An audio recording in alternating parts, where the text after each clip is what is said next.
দুর্গাপূজার প্রাক্কালে সরকারি কর্মচারী ও পেনশনারদের জন্য বড় উপহার ঘোষণা করলেন মুখ্যমন্ত্রী ডক্টর মানিক সাহা।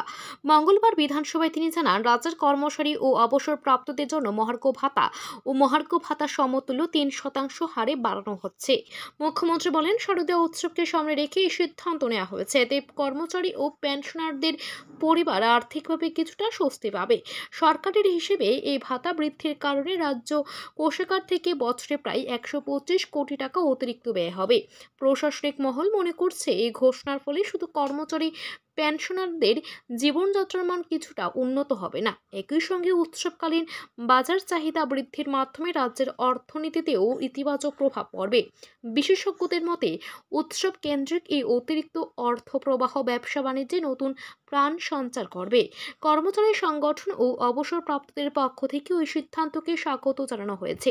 তাদের দাবি, নিত্য প্রয়োজনীয় দ্রব্যের মূল্য বৃদ্ধির মাঝে ডিআর বৃদ্ধি নিঃসন্দেহে স্বস্তি আনবে। সর্বোপরি পূজার আগে মুখ্যমন্ত্রীর এই ঘোষণায় রাজ্যের সরকারি মহল থেকে শুরু করে সাধারণ পরিবার পর্যন্ত এক আনন্দ ঘন আবহ তৈরি হয়েছে। বিশেষ করে এত সুন্দরভাবে আপনি সবার কাজ এখানে চালিয়েছেন গত দুদিন ধরে। আমাদের বর্তমান সরকার কর্মচারী আবার পুরো কর্মচারী, এটা কিন্তু সবসময় আমরা বলি যে সরকার কর্মচারীদের জন্য ভাবনা চিন্তা করে। যদিও এখানে বিরোধী দলের অনেক কথা বলেছেন,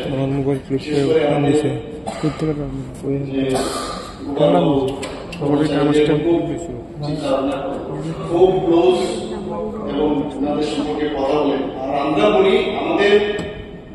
আমরা বলার আগে করি না। আগে তো কি ছিল সবাই জানি। আমরা রাস্তার মধ্যে তো বেরোনো যেত না, খালি মানে প্রসেশন মিছিল রাখতে বলা হতো, মিছিল সভা বলা হতো। যাই হোক, আমাদের সরকার ক্ষমতা আসার পর যে রাজ্যের যে কর্মচারীরা আছেন এবং পেনশনার, তাদের সম্পর্কে আমরা আমাদেরও অনেক সময় অনেক কিছু যখন পার্টি মানে পাওয়ারে আসার আগেও অনেক আন্দোলন করতে হয়েছে। এবং এই পেনশন রিভিউ আমাদের সরকার আসার পর আমরা কিন্তু সেটা যেহেতু আমরা বলেছিলাম সেটা আমরা করেছি। এবং এই কমিটি গঠন করার পরে আমরা 1 অক্টোবর 2018 থেকে 77 সিপিসি আমরা অনেক কথা বলে সেটা আমরা করেছি। এরপর 6 কিস্তিতে আমরা কর্মচারী এবং পেনশনারদের জন্য এখন পর্যন্ত 33% ডিএ এবং ডিআর। আমি যখন মুখ্যমন্ত্রী হই তার আগে 3% ছিল। আমাকে অনেকে বলে, আমি তো জানি না, মনেও নেই, আপনার 29 মাসে 29% দিয়েছে।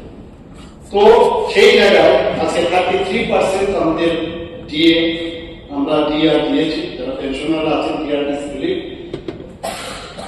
এবং আমি একটা ঘোষণা দিতে চাই আজকে যে রাজ্য সরকারের কর্মচারী এবং যারা পেনশনভোগী তাদের পূজার উপহার হিসাবে আজকে 3% দিয়ে ডিআর ঘোষণা করছে, যেটা কার্যকরী হবে 1 অক্টোবর 2025। এবং এতে করে মাননীয় ভারপ্রাপ্ত অধ্যক্ষ মহোদয়, এতে করে এই অর্থ বছরে 125 কোটি টাকা অতিরিক্ত খরচ হবে। আমাদের ফাইন্যান্স কনস্ট্যান্ট আছে, আপনারা সবাই জানেন কি, সেই জায়গায় দাঁড়িয়েও আমরা কিন্তু সেটা মাথায় আমরা নিয়েছি। কর্মচারীদের আমাদের এনাদেরকে নিয়মে চলতে হবে। এবং তাতে করে 1,05,739 জন কর্মচারী এবং যারা পেনশনার 84,342 জন সবাইকে অসংখ্য ধন্যবাদ। Bureau report, Day 24 news.